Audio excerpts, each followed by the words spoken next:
One of the things that I wanted to accomplish is a deeper understanding of how much trouble we're in unless we do change the culture in our schools, and that's everywhere, not just in public education. We need to understand that these children are growing up bombarded by so many things that we need to refocus our efforts and our energies.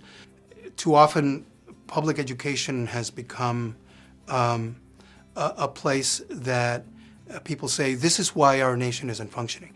It's as if we put an enormous burden on these schools when we know, as I was saying in my presentation, when we know that it takes an enormous amount of effort overall. A child with a great school will still struggle if that child is struggling with the family's housing, if they don't have adequate health care. In other words, there is no just one reason why these children are failing.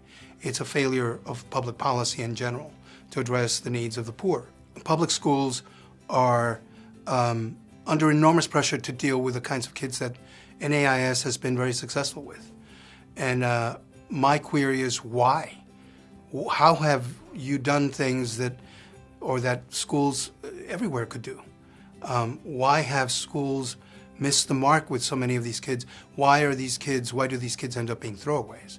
Why are they warehoused?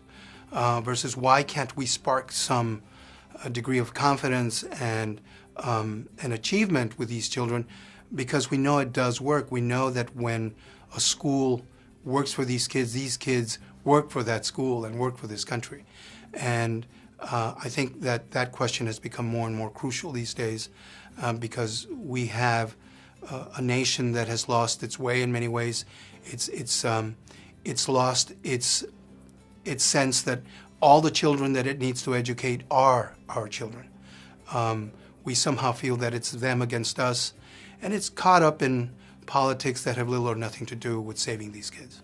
I would like people in NAIS and its members to think really deeply about how they have a part to play in saving this next generation of poor children, and how we can't continue to see this as an isolated problem or a problem only of public education. That the resources that can be brought to bear on poverty and on poor children, how they're growing up, whether they're getting good schools or a good education, is everybody's responsibility. And that may sound cliche, and that may sound like, just one more soundbite that I've heard a million times, but it's really true. So the degree to which NIS schools can partner, and I've heard of NIS schools partnering with public schools that are struggling, my goodness, that can go an enormous way in helping solve one child at a time. I'm not a true believer in that we can, in one swoosh, solve every child's problem in this country.